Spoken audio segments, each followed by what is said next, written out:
1888 की अगर हम बात करें तो दरभंगा महाराज 1888 में कांग्रेस के सत्र का जो आयोजन होने वाला था इलाहाबाद में, उसमें उस वक्त के अंग्रेजी सरकार के द्वारा सभी सार्वजनिक स्थलों पे किसी भी कार्यक्रम को करने पे रोक लगा दी गई थी। ऐसे में सभी जगह से पूरे देश भर से कांग्रेसी कार्यकर्ता जुट रहे थे और उनके सामने सबसे बड़ी समस्या ये आन पड़ी थी कि किस प्रकार से वहाँ पे इस भीड़ को बचाया जाए या फिर उन्हें एक अच्छी जगह पे रखी जाए। ऐसे में रातों रात दरभंगा महाराज लक्ष्मेश्वर सिंह के द्वारा इलाहाबाद के सबसे बड़े भवन को खरीद लिया गया और अगले ही दिन बहुत ही भव्य तरीके से कांग्रेस का सत्र वहाँ पे आयोजन किया गया। इस कार्यक्रम के बाद दरभंगा महाराज ने उस भवन को कांग्रेस को दान में दे दिया था। ने जब एक बार ये कांग्रेस के अधिवेशन के लिए अंग्रेजों ने जगह देने से मना कर दिया था इलाहाबाद में, तो इलाहाबाद का सबसे बड़ा भवन खरीद करके उन्होंने उसमें कार्यक्रम हुआ था और दरभंगा महाराज ने वो भवन ही दान कर दिया था कांग्रेस को। इसके बाद जब हम करते हैं आज़ादी के बाद की, तो आज़ादी के बाद दरभंगा महाराज ने जो है सो 1/3 संपत्ति सरकार को दी थी, तो न सरकार के जनप्रतिनिधियों ने ध्यान दिया इस पर, न यहाँ के MP MLA उन्होंने भी कुछ नहीं किया।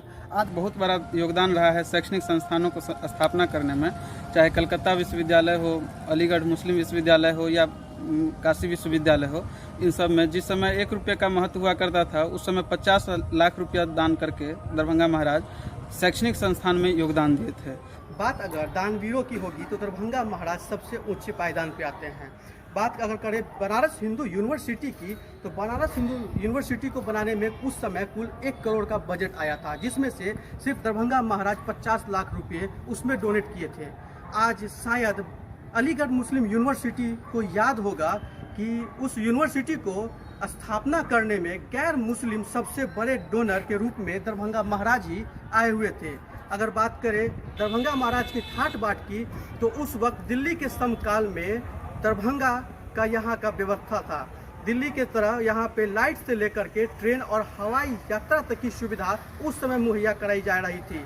अगर बात करें यहाँ के औद्योगिकी की दरभंगा महाराज की, तो उस वक्त पेपर मिल से लेकर जूट मिल और फिर चीनी मिल तक दरभंगा महाराज के द्वारा स्थापित किए गए थे।